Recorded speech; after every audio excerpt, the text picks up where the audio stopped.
Now this is a horror game.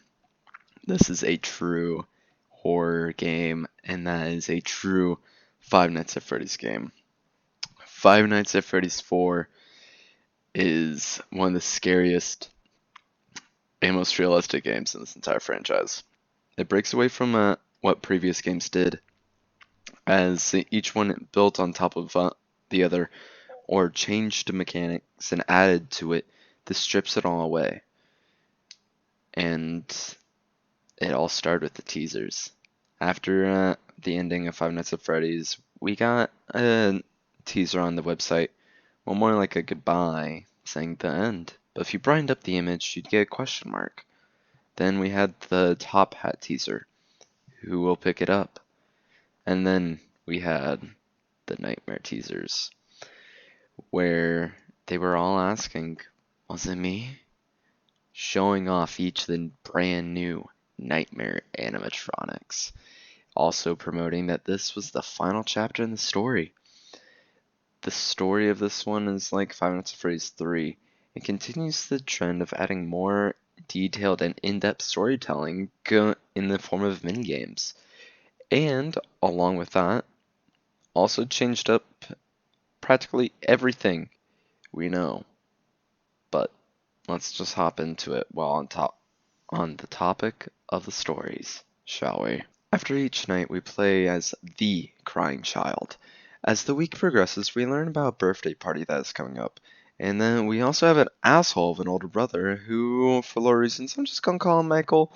We also learn that the crying child is afraid of what looks like Fredbear's Family Diner, as this is the first canonical appearance of Golden Freddy and Bonnie, or Spring Bonnie, or even more, Spring Trap, and the suits that we see throughout the franchise. Now, in one minigame, we get locked in our own room, and that's where we get introduced to Michael for the first time. And then in another, we get locked in a parts and service room after being abandoned at the diner, and freaking out and crying after being followed by someone in an animatronic suit. Both times, we are told that we saw something and that we can never go back. We cannot this and that we are terrified of the place. And, well, while wandering the boy's house on the way to Fredbear's, we can go into a girl's room, which also is the first canonical, quote-unquote, maybe, appearance of Mangle. And on the way, we also see toy animatronics as, well, toys that some kid is playing with. And this is also where we can see Purple Guy actually working, not killing, in the pizzeria. In the last minigame, though, we witnessed the events that changed the entire franchise. The event that single-handedly, more than likely, caused the entire story of the game to take place. Michael and his friends, after terrorizing us all week till our birthday party at the place we're scared of the most, they all pick us up and put us into Fredbear's mouth. The mouth full of spring locks in the very suit that will later mangle and destroy William Afton, as they're very vulnerable to moisture, and we're crying inside it. The spring locks fail and chomp. We then also later on find out that in game we're playing as Michael Afton. It's his nightmare we're having. As thanks to the security logbook, we see a drawing of Fredbear. And so, unless Michael is actually the crying child, then we play as Michael Afton. And these are his nightmares. His fear after this event of killing his younger brother. And, well, then the very final min-game, we see Fredbear plush, or Psychic Friend Fredbear, tell us we're still his friends, and that he can put us back together. that is the story of Five Nights at Freddy's 4. Now, we will get more in detail within a follow-up video, but let's go on to the next bit of this video, shall we? Looks. Once again, this is super realistic. The most, in my mind, realistic game the entire franchise has ever had, and way better than the direction it took later on, as it grounds the franchise even more. And after working in 3 offices for 3 games, it's very refreshing. And the visuals are also very, very amazing. For the price and time of the release of this game, it really brings you back into this world and still fits in without being too different. Now, you have to see everything with a flashlight through this game, apart from one thing that I'll get on to here in a moment. But the flashlight perfectly illuminates everything as if a real flashlight would. And it has a nice area of effect and nicely illuminated. Only thing I dislike is when you're next to the doors or the closet, as you can very clearly see. I wish it was just a little darker and not just a tinged blue. But let's get on to the animatronics. Let's start with the main cast. Bonnie, Chica, Foxy, and Freddy are all like a monsterish version of what we see in Five Nights at Freddy's 2, but not withered, as Bonnie still has his face, and Freddy is clearly, like, when I say clearly, I cannot stress this enough, clearly not having a dead eye look. And Foxy looks like he's starting to be worn down, like, maybe towards the end, but I think this is also before their weathered look, so it does take place before Fnaf 2, like way before. I think this is the pizzeria even that we hear about in Fnaf 2, but back to the looks of the game. They all follow a very similar aesthetic with glowing eyes and ripples and tears and scouges throughout, kind of following more of a Golden Freddy aesthetic from Fnaf 2. And all have this really ripped and mangled texture across them. It is a phenomenal look. Then we also have the Freddles, who all have bigger eyes but are very mangled, and you can very clearly see their endos on the inside. And speaking of the endos of the main cast, they are all very human Springlock-like and just look amazing. Something that we'll see even later on in the franchise. And then we have Plushtrap, who's a smaller, less gory, more toyetic version of Springtrap. He follows the look too, but to a lesser extent, along with more human set of eyes and teeth.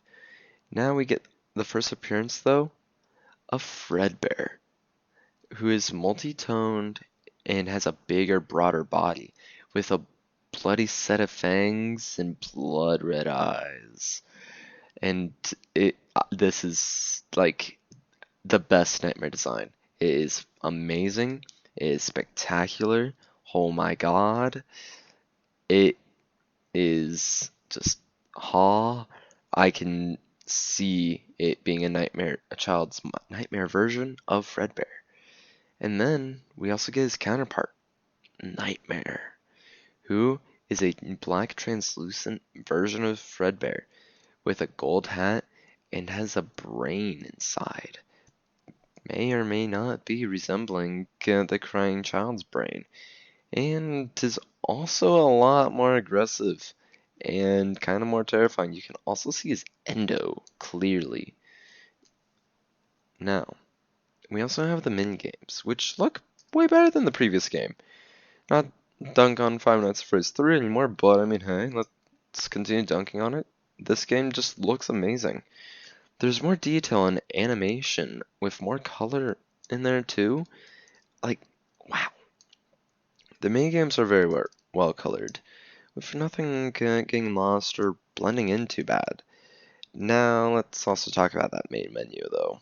This is the most different menu compared to all the other ones in the entire franchise, as when it's far off in the distance where we can see trees and a house in the background too, with a multi-tone version of red mixes going all around and more vibrant blood red being prominent. And that static effect is now focused on the text with a more Times New Roman fancy horror game-ish, you know, the one, font for it. And there's no animatronics to really be seen in the forefront. We can also get a good look at where we are playing in something that'll come up later in the franchise. Now, talking about this game, we have to talk about the sound design, as it's always been part of the franchise, but in this one, it is instrumental to the gameplay. It is the main focus even. We have to listen outside our room for breathing, footsteps, laughter, deep breathing, and barely audible monstrous breaths. The alarm is also different, now being a deep digital noise alarm clock going. We can also hear a grandfather clock during normal gameplay, with the animatronics walking down the hall, or even Foxy running into our closet, sneaking into it. And we also can hear dogs and wind outside, so it feels more lively and like we're actually inside our room. Now, onto the gameplay. So now with the sound being the primary way of looking for animatronics and defending ourselves, we also have the flashlight, which if we don't hear breathing, we have to flash that flashlight down to ward them off just a little bit longer. But if we hear breathing or think they're even there, we have to close the door. And we also need to go check the closet. Make sure Foxy's not in there or Nightmare or Fredbear. And if they are, we have to close it till they're fully reset or reset enough for us to be comfortable with. And we also have to check the bed. During normal play, we only have to listen for breathing. It's when Nightmare and Fredbear come into the play, where you have to listen for stomps as well. Now, the flashlight we have to use on the bed more than anything to hold off the animatronics like Freddles to knock them off the bed and scare them back underneath, while for Fredbear it's used to reset him, and same as Nightmare. Yeah, this game's very simple, but there's zero other way to survive. You have a doors and flashlight, you are a child, go and survive. Go do something, you're fucked, pretty much. This is a no-nonsense survival game, and it takes like every bit of control away from the player. Except now you're technically in a free roam game as you're running around in between each section. We also have fun with Plushtrap, where we have to time our light to neither catch him on an X or get jump scared. Where, if you're lucky and catch him on the X, you get advanced 2 hours into your night, which could be instrumental to your success or detriment to your failure. You know, it could really go either way depending on your skill level. For most, they probably were able to master it, which is why it even came back in Help Wanted. Then we have the returning 2020 mode, which is now a secret, and it is very hard, very, very hard. I've never even attempted it. Truth be told, I never even beat this game. Then we have Nightmare mode, which Nightmare mode really and truly is the hardest, and I mean that in the best way, hardest mode in Five Nights at Freddy's. Despite 50-20 mode, in a normal game sense, this is the hardest one. Whereas, like on the 6th night, or even 7th night, Fredbear and Nightmare will then rotate after a certain time with the normal animatronics. So then you're left with just one or the other, mainly Fredbear on 6th, and then Nightmare on, well, technically the 7th night, or 8th. On to the final thoughts. So, why would I rate this game? Truth be told, I'd probably rate it a 7. It it doesn't feel as, 3, 2, 1, final thoughts.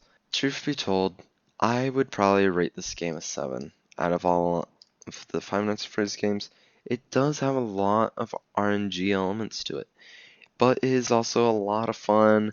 It is the scariest and most realistic Five Nights at Freddy's games. Things don't feel plastically. The animatronics are terrifying, but over-exaggerated to a point that is scary.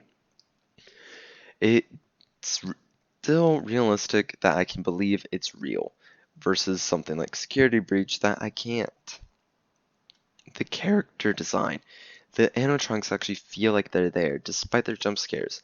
The mechanics and sound design are beautiful, and just an absolute treat. So, yeah, a 7 though is only because of the updates and how difficult the game is, and at times it does feel RNG, but not enough to fully knock it down like Fnaf 3. It is definitely better than Fnaf 3 by a long shot. If you had to skip it, Fnaf 3, I recommend it. While this one, I highly say you should play. It is a shame that we did not get it in Fnaf 4 exactly, or in Help Wanted exactly, but I understand why. It is, though, a fun game. Please check it out. Now, as for the next review, it will not be Five Nights at Freddy's related, as I do want to take a small break, give myself some time so I don't get burnt out. I don't know exactly what the next game will be, but it'll be something fun. Y'all have a great time. Please like, comment, and subscribe, and hit that notification bell to stay up to date whenever I upload or go live.